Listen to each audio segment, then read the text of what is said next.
شمعون پطرس غلام و رسول عیسی مسیح به آنانی که ایمان گرانبها را به مساوی ما یافتند، بر عدالت خدای ما و عیسی مسیح نجات دهنده.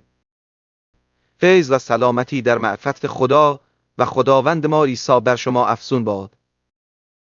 چنانکه قوت الهی او همه چیزهایی را که برای حیات و دینداری لازم است به ما عنایت فرموده است، به معرفت او که ما را به جلال و فضیلت خود دعوت نموده، که بساطت آنها وعده‌های بی‌نهایت عظیم و گرانبها به ما داده شد تا شما به اینها شریک طبیعت الهی گردید و از فسادی که از شهوت در جهان است خلاصی یابید.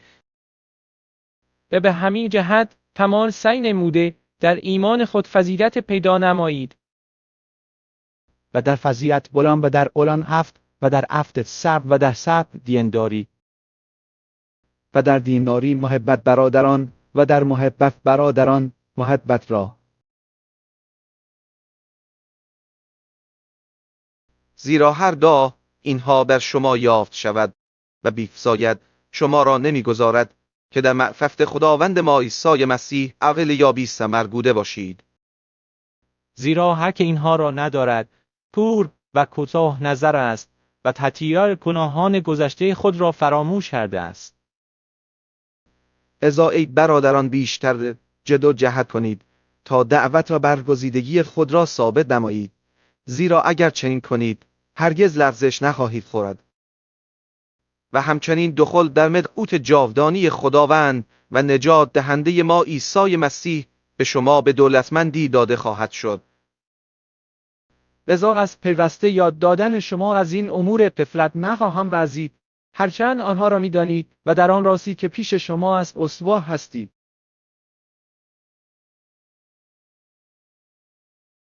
کن این را ثواب می‌دانم مادامی که در این خیمه هستم شما را به یادآوری برانگیزانم، چون که می‌دانم که وقت بیرون کردن خیمه من نزدیک است، چنان که خداوند ما عیسی مسیح نیز مرا آگاهانید.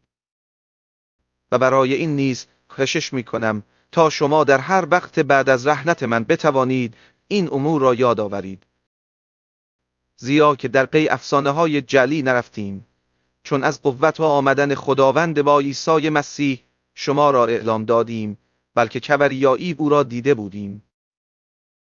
زیرا از خدای پدر اکرام و جلال یافت هنگامی که آوازی از جلال کبریایی به او رسید که این است پسر حبیب من که از بی خوشنودم. و این آواز را ما زمانی که با وی در کوه مقدس بودیم شنیدیم که از آسمان آورده شد. و کلام پیامبران را نیز محفوظتر داریم که نیکو می‌کنید. اگر در آن اهتمام کنید مثل چراغی درخشنده در مکان تاریک تا روز بشرافد و ستاره صبح در دلهای شما طلوع کند. و این را نخست بدانید که هیچ نبوت کتاب از تفسیر خود نبی نیست، زیرا که نبوت به اراده انسان پدید آورده نشد، بلکه مردمان به روح القدس مجذوب شده از جانب خدا سخن گفتند.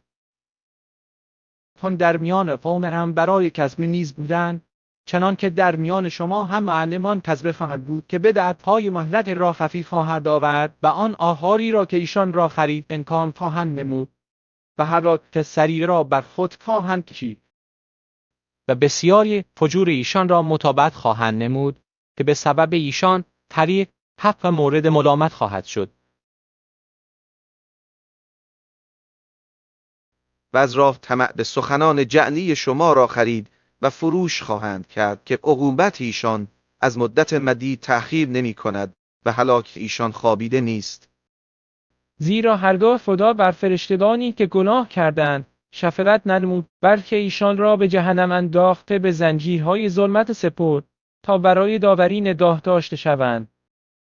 و بر آدم و دین شفقت نفرمود، بلکه نوح واعظ عدالت را با 7 نفر دیگر محفوظ داشته طوفان را بر عالم بیدینان آورد و شهرهای سدوم و عموره را خاکستر نموده تا به بازگو شدن آنها فرمود و آنها را برای آنانی که بعد از این بیدینی خواهند کرد عبرتی ساخت. و لوط عادل را که از رفتار فاجعانه بیدینان رنجیده بود رهانید. زیرا که آن مرد عادل در میانشان ثابت بوده، از آنچه می‌دید و می‌شنید، دل صالح خود را به اعمال قبیح ایشان هر روز رنجیده می‌داشت. پس خداوند می‌داند که عادلان را از تجربه رهایی دهد و ظالمان را تا به روز جزا در عذاب نگاه دارد. و خصوصا آنانی که در شهوات نجاس در پی جسد می‌رود و خداوندی را حقیر می‌دانند، اینها جسور و مطربند و از تهمت زدن بر بزرگان نمی‌لرزند. و حالان که فرشتگانی که در قدرت و قوت افضل هستند پیش خداوند بر ایشان حکم افترا نمیزنند. کل اینها چون حیوانات به ایناتر که برای صید و حرادت طبع عام متولد شده‌اند ملامت می‌کنند، بر آنچه نمی‌دانند و در اقتصاد خود هلاک خواهند شد. و مزد ناراستی خود را خواهند یافت که ایش و اشت یک روزه را طرور خود می‌دانند لطفه‌ها و عیب‌ها هستند که در ضیافت‌های محبتانی خود ایش و اشت می‌نمایند وقتی که با شما شادی می‌کنند.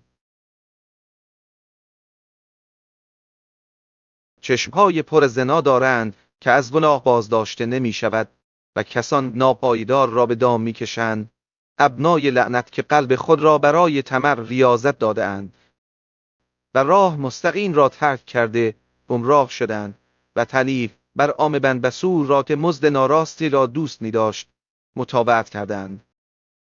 آن او از تقصیر خود توبیخ یافت که همارگان به زبان انسان متنطق شده دیوانگی نبر را توبیخ نمود. اینها چشمه‌های بیراب و ماه‌های رانده شده به باد شدید هستند که برای ایشان ظلمت تاریکی جاویدانی مقر است. زیرا که سخنان تکبرآمیز و باطل میگویند و آنانی را که از اهل زلادت تاده رستگار شدند در دام شهوات به فجوع جسمی میکشند. و ایشان را به آزادی وعده می‌دهند و حالان که خود غلام فساد هستند، زیرا هر چیزی که بر کسی غلبه یافته باشد او نیز غلام آن است. زیرا هرگاه به معرفت خداوند و نجات دهنده ما عیسی مسیح عدالایششون یری رستند و بعد از آن بار دیگر گرفتار و مغلوب آن در شن، اواخر ایشان از فوایل بدتر می شود. زیرا که برای ایشان بهتر می بود که راه عدالت را ندانسته باشند، از اینکه بعد از دانستن بار دیگر از آن حکم مقدس که بر ایشان سپرده شده بود برگردند. کن معنی مثل حقیقی بر ایشان راست آمد که سگ به قی خود رجوع کرده است و خنزیر شسته شده به غلطیدن درگرد. این رساله دوم را ای حبیبان الان به شما می نویسم که به این هر دو دل پاک شما را به طریق یادگاری برمی‌انگیزانم تا به خاطر آری کراماتی که انبران مقدس پیش رفته اند و حق به خداوند و نجات دهنده را که به رسولان شما داده شد. و نخست این را می‌دانید که در ایام آخر مست ذهین با استهزا ظاهر خواهند شد که بر مفخ شهوات خود رفتار نموده. خواهند گفت راست وعده آمدن او، زیرا از زمانی که پدران به خواب رفتند هر چیز به همین طوری که از ابتدای آفرینش بود باقی است. زیرا که ایشان آمده از این قافله هستند که به کرام خدا آسمان ها از قدیم بود و زمین از آب و به آب باهم گردید. و به این هر دو آرمی که آن وقت بود در آب غرق شده هلاک گشت. پان آسمان و زمین الهان به همان کلام برای آتش ذخیره شده و تا روز داوری و هلاک مردان بیدین نگاه داشته شده اند. پان ای حبیبان این یک چیز از شما مخفی نماند که یک روز نصف خدا چون 1000 سال است و 1000 سال چون یک روز. خداوند بر وعده خود تأخیر نمی نماید چنان که بعضی تأخیر می پندارند، بلکه بر شما تحمل می نماید، چون نمی خواهد که کسی هلاک گردد بلکه همه به توبه گرایند. آن روز خداوند چون دوست خواهد آمد که در آن آسمان ها به صدای عظیم زایر خواهند شد و عناصر سوخته شده از هم خواهد پاشید و زمین و عمایی که در آن است سوخته خواهد شد.